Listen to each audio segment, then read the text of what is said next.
But God remembered Noah and all the wild animals and livestock with him in the boat. He sent a wind to blow across the earth, and the floodwaters began to recede. The underground waters stopped flowing, and the torrential rains from the sky were stopped, so the floodwaters gradually receded from the earth. After 150 days, exactly 5 months from the time the flood began, the boat came to rest on the mountains of Ararat. 2.5 months later, as the waters continued to go down, other mountain peaks became visible. After another 40 days, Noah opened the window he had made in the boat and released a raven. The bird flew back and forth until the floodwaters on the earth had dried up. He also released a dove to see if the water had receded and it could find dry ground. But the dove could find no place to land because the water still covered the ground. So it returned to the boat, and Noah held out his hand and drew the dove back inside. After waiting another 7 days, Noah released the dove again. This time, the dove returned to him in the evening with a fresh olive leaf in its beak. Then Noah knew that the floodwaters were almost gone. He waited another 7 days and then released the dove again. This time it did not come back. Noah was now 601 years old. On the first day of the new year, 10.5 months after the flood began, the floodwaters had almost dried up from the earth. Noah lifted back the covering of the boat and saw that the surface of the ground was drying. 2 more months went by, and at last the earth was dry. Then God said to Noah, "Leave the boat, all of you, you and your wife, and your sons and their wives. Release all the animals, the birds, the livestock, and the small animals that scurry along the ground, so they can be fruitful and multiply throughout the earth." So Noah, his wife, and his sons and their wives left the boat, and all of the large and small animals and birds came out of the boat, pair by pair. Then Noah built an altar to the Lord, and there he sacrificed as burnt offerings the animals and birds that had been approved for that purpose. And the Lord was pleased with the aroma of the sacrifice and said to himself, "I will never again curse the ground because of the human race, even though everything they think or imagine is bent toward evil from childhood. I will never again destroy all living things. As long as the earth remains, there will be planting and harvest, cold and heat, summer and winter, day and night." Then God blessed Noah and his sons and told them, "Be fruitful and multiply. Fill the earth, all the animals of the earth, all the birds of the sky, all the small animals that scurry along the ground, and all the fish in the sea will look on you with fear and terror. I have placed them in your power. I have given them to you for food, just as I have given you grain and vegetables. But you must never eat any meat that still has the lifeblood in it. And I will require the blood of anyone who takes another person's life. If a wild animal kills a person, it must die. And anyone who murders a fellow human must die. If anyone takes a human life, that person's life will also be taken by human hands. For God made human beings in his own image. Now be fruitful and multiply, and repopulate the earth." Then God told Noah and his sons, "I hereby confirm my covenant with you and your descendants, and with all the animals that were on the boat with you, the birds, the livestock, and all the wild animals, every living creature on earth. Yes, I am confirming my covenant with you.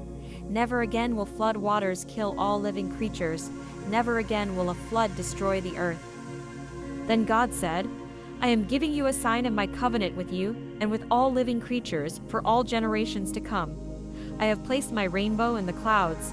It is the sign of my covenant with you and with all the earth.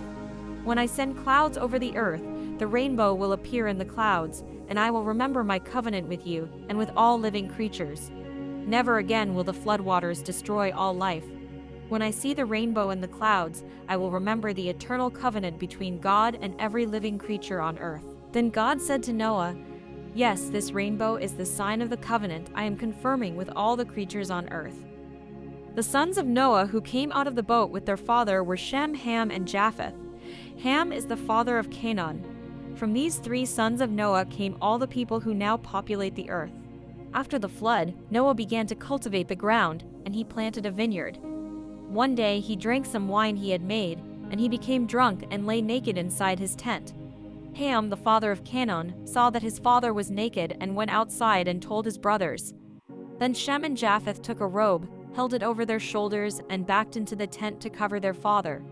As they did this, they looked the other way so they would not see him naked. When Noah woke up from his stupor, he learned what Ham, his youngest son, had done. Then he cursed Canaan, the son of Ham. "May Canaan be cursed, May he be the lowest of servants to his relatives." Then Noah said, "May the Lord, the God of Shem, be blessed, and may Canaan be his servant. May God expand the territory of Japheth. May Japheth share the prosperity of Shem, and may Canaan be his servant."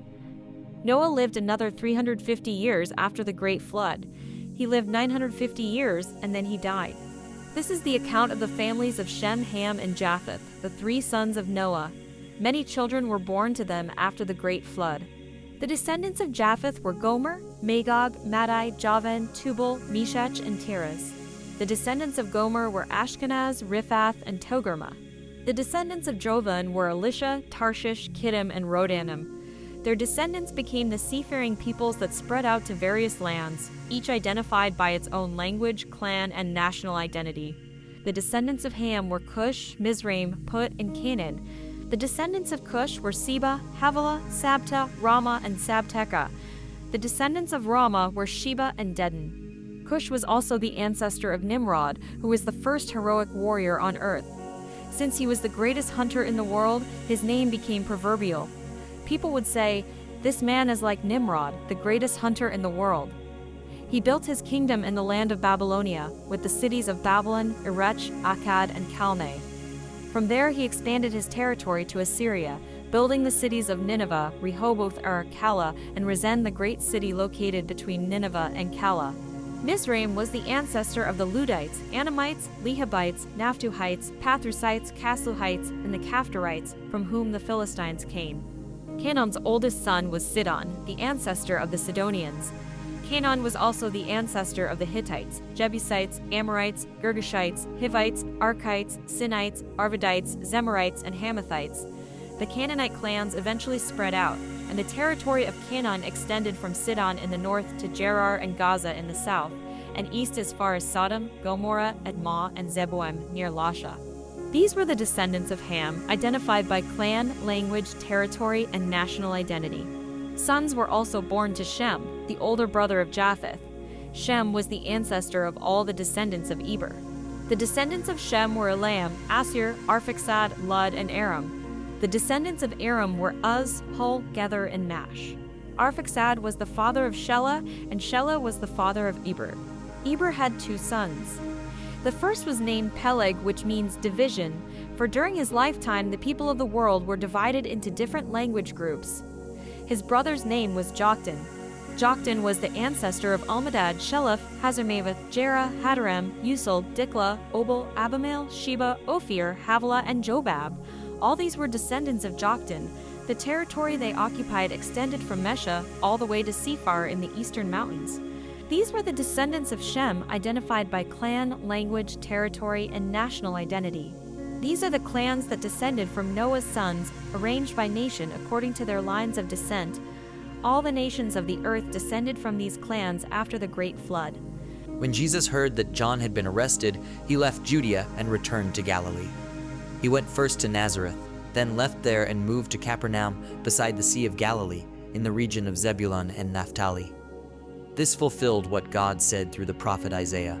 In the land of Zebulun and of Naphtali, beside the sea, beyond the Jordan River, in Galilee where so many Gentiles live, the people who sat in darkness have seen a great light.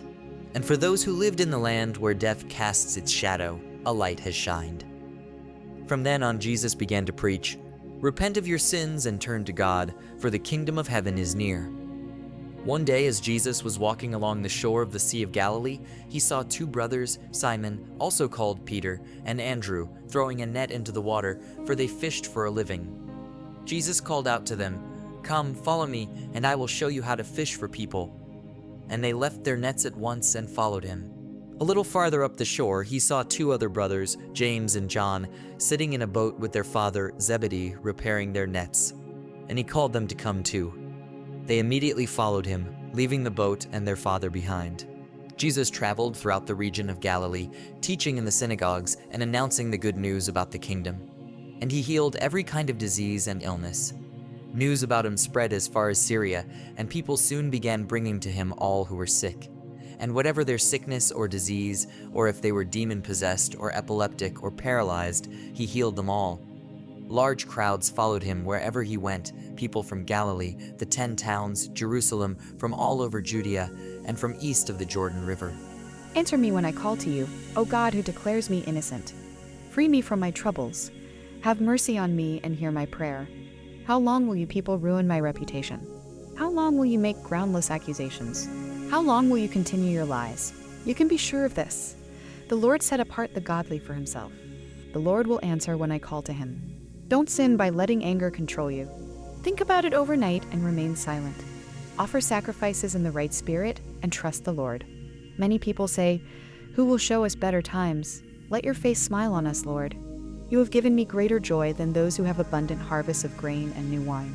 In peace I will lie down and sleep, for you alone, O Lord, will keep me safe. Wisdom shouts in the streets. She cries out in the public square. She calls to the crowds along the main street, to those gathered in front of the city gate. How long, you simpletons, will you insist on being simpler-minded? How long will you mockers relish your mocking? How long will you fools hate knowledge? Come and listen to my counsel. I'll share my heart with you and make you wise.